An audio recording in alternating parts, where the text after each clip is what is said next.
power grew until it became uncontrollable.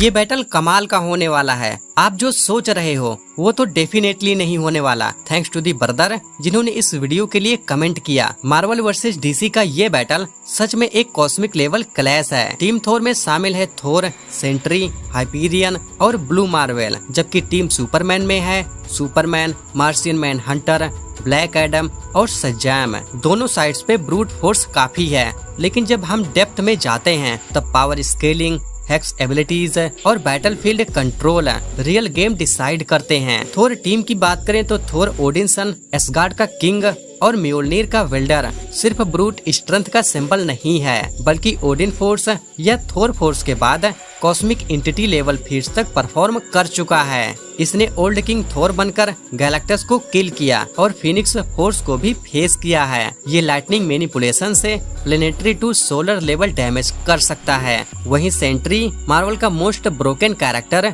जिसके अंदर million exploding suns की पावर्स हैं। जब ये अपनी वाइड फॉर्म अनलीज करता है तब मॉलिक्यूलर मैनिपुलेशन, रियलिटी डिस्टॉर्शन और इवन इमोर्टलिटी लेवल के फीट्स दिखाता है। इसने मॉलिक्यूल मैन जैसे रियलिटी रैपर से फाइट किया, वर्ल्ड ब्रेकर हल्क को रोका और साथ में टाइम स्पेस मैनिपुलेशन भी किया। सेंट्री की प्रेजेंस बैटलफील्ड पे एक वॉकिंग न्यूक की तरह होती है। नेक्स्ट है हाइपीरियन, जिसके मल्टीपल वर्जन्स हैं, but most powerful one earth 13034 ने लिटरली इंटायर यूनिवर्स को डिस्ट्रॉय होते हुए सरवाइव किया है। इस हाइपीरियन ने इनकर्जन्स इवेंट्स के दौरान प्लैनेट्स को हैंड्स से रोका है और इंटायर प्लैनेट्स को स्मैश कर दिया। इसकी स्पीड, स्ट्रेंथ और ड्यूरेबिलिटी सुपरमैन लेवल की है, लेकिन इसकी रूथलेसनेस और किल इंटेंट इसे और भी डेंजरस बनाती है। And blue marvel anti matter energy manipulate करता है, जो डायरेक्ट मैटर डिस्ट्रक्शन का सोर्स है। इसने सेंट्री को पंच किया और काफी फाइट्स में अपर हैंड लिया। यूएस गवर्नमेंट ने इसे कोल्ड वार के टाइम पे विथड्रॉ किया, क्योंकि इसकी पावर्स कैस्टलट्रॉफिक लेवल की थी। ये साइंटिस्ट भी है, सो बैटलफील्ड में लॉजिकल स्ट्रेटेजिस्ट की तरह भी काम करेगा। इसका anti matter annihilation attack planetary level से भी ऊपर चला जाता है। टीम सुपरमैन में पहले तो सुपरमैन, डीसी का गोल्डन बॉय, इसके भी मल्टीपल वर्जन्स हैं, लेकिन पोस्ट क्राइसिस और रिबर्थ सुपरमैन ने प्लेनेट मूविंग फीट्स किए हैं,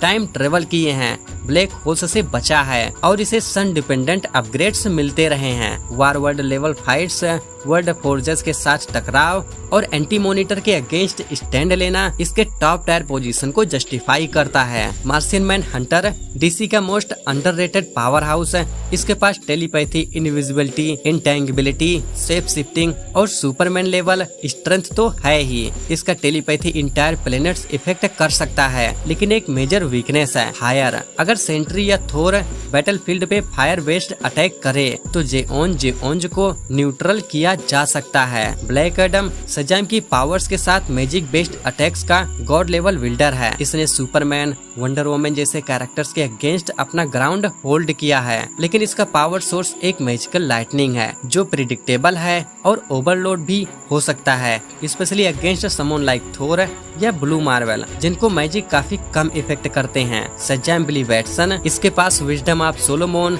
strength of Hercules, stamina of Atlas, power of Zeus, courage of Achilles और स्पीड ऑफ मरकरी होती है। इसकी लाइटनिंग पावरफुल है, लेकिन इसका बिगेस्ट लिमिटेशन बिली का ह्यूमन फॉर्म है। अगर टीम कोऑर्डिनेशन वीक हो तो इसे वल्नरेबल बनाया जा सकता है। बैटल एनालिसिस की बात करें तो रॉ पावर में सेंट्री और थोर दोनों सुपरमैन से पावर स्केलिंग में ऊपर जाते हैं, स्पेशली वाइड सेंट्री। हाइपीरियन और blue marvel combined planetary level से भी ऊपर फीट्स रखते हैं। वर्सैटिलिटी में टीम थोर के पास एंटी मैटर मैनिपुलेशन यानी कि blue Marvel, reality warping Sentry और कॉस्मिक मैजिक थोर का डेडली कॉम्बिनेशन है। ड्यूरेबिलिटी मार्वल टीम का each member multiple planetary to universal threats tank कर सकता है, जबकि डीसी टीम में मार्शियन मैन हंटर की फायर वीकनेस और शज़ैम ब्लैक एडम की lightning based vulnerability disadvantage create करती हैं। बैटलफील्ड कंट्रोल में सेंट्री और थोर कॉस्मिक अवेयरनेस के साथ फाइट करते हैं, जबकि ब्लू मार्वल का एंटी मैटर अनप्रिडिक्टेबिलिटी क्रिएट करता है।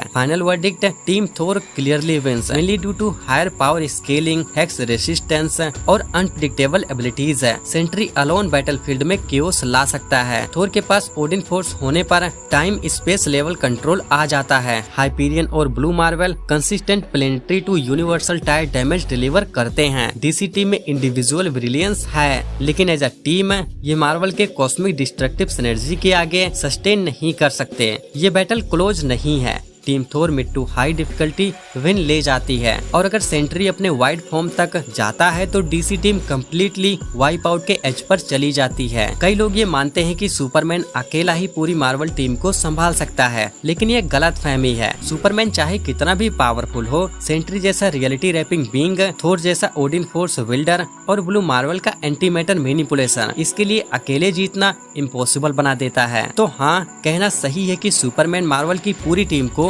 अकेला नहीं हरा सकता, अनलेस कोई एक्सट्रीम वर्जन यूज ना हो, जैसे स्ट्रेंज विजिटर सुपरमैन या कॉस्मिक आर्मर सुपरमैन। लेकिन ये स्पेसिफिक मैचअप्स में काउंट नहीं किया जाता। बाकी आप क्या सोचते हो? अपना ओपिनियन कमेंट्स में जरूर शेयर करना। मैं मिलता हूँ आपसे नेक्स्ट बैटल में। Bye bye.